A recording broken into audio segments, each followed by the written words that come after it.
Balitang napahiya ang anak ni Carmina Villaruel na si Cassie Legaspi matapos itanggi ng kapamilya singer na si Darren Espanto na may namamagitan sa kanilang dalawa.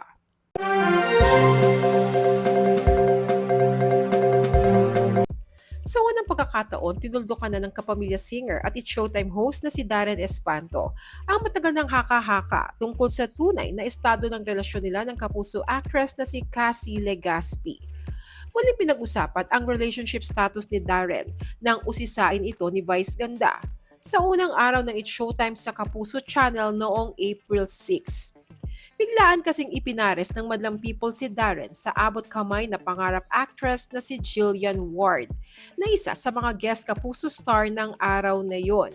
Nakitaan ni Vice at ng madlang people ng chemistry on screen sina Darren at Jillian matapos magkasama maglaro ng dalawa sa Karaoke Kids. At para masigurado na walang masasaktan sa pag-ship nila, tinanong muna ni Vice sina Darren at Jillian kung may karelasyon ba sila ngayon. Sagot ni Jillian, wala siyang boyfriend, habang si Darren ay sinabing wala din siyang girlfriend ngayon. Ang pag-amin ni Darren na single siya ngayon ay direktang kumpirmasyon na hindi totoo ang espekulasyon na girlfriend niya si Cassie.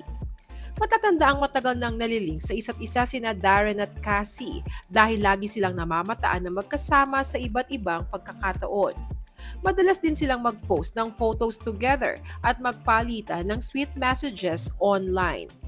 Pero iginit ni Darren na magkaibigan lang sila ni Cassie sa isang interview sa ABS-CBN.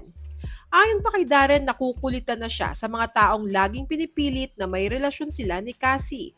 Ani Darren, makulit sila. Sabi ko, best friends lang kami eh.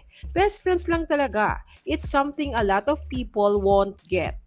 Binasag din ni Darren ang expectation ng nagsiship sa kanila ni Cassie nang bigyang diin niyang hindi mauuwi anytime soon sa isang seryosong relasyon ang kanilang pagkakaibigan.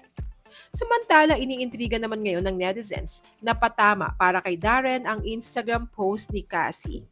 Ilang oras matapos itanggi ni Darren ang romantic relationship kay Cassie, ay nag-post si Cassie ng kantang Favorite Crime ng American pop singer na si Olivia Rodrigo na patungkol sa isang girlfriend na nanatili pa rin sa isang relasyon kahit pa maraming red flags ang kanyang boyfriend.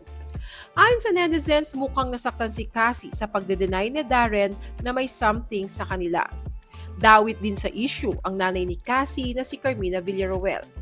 Dahil magkasunod lang silang mag-ina na nagpakawala ng cryptic post, kaya naman malakas ang hinala ng netizens na para rin kay Darren ang post ni Carmina. Sa kanyang Instagram post, nag-post ng isang cryptic quote si Carmina na don't expect the same in return.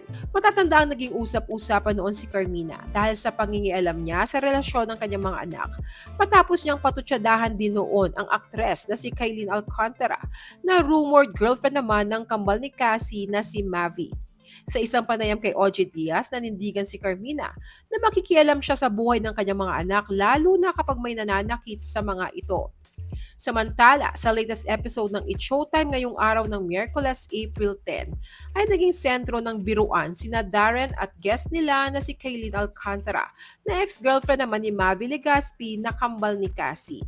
Mababasa sa mga kumakalat na post online, sabi ni Kim, habang kumakanta ka Kailin, merong nakatingin sa iyo, hindi siya kumukurap, si Darren. Sagot ni Kailin, alam niyo po kung bakit? Kasi nga, doon nagtawanan ng audience at hosts na tila alam ang tinutukoy ni Kailin. Singit naman ni Vice, susunod daw kayo ni Darren kakanta. Kanta kayo ng We Are Family. Base sa mga past interviews ay nagkamabutihan noon sina Kailin at Darren, ngunit nagdesisyong maghiwalay ng landas dahil mga bata pa sila noon. At ngayong pareho silang single ay may nabubuo na namang shippers nila. Samantala, kung babalikan ang interview ni Carmina kay Darren noong November 2023, ay inamin ni Darren na more than close friends daw sila ni Cassie dahil special ang namamagitan sa kanila. Pero nilinaw din ni Darren noon pa man na special friends sila ni Cassie without malice, which is a platonic relationship. Ano pong masasabi nyo sa isyong ito? Pinaasa nga ba ni Darren si Cassie o sadyang ito lang ang umasa na higit pa sa pagkakaibigan ang namamagitan sa kanilang dalawa? Share your thoughts below. Cassie and I, bukod sa pagiging close friends, we're special friends. Pwede pala yung special friends without malice. Yes. Opo. Platonic. Okay. Platonic. Platonic. relationship. Special. Ah, okay.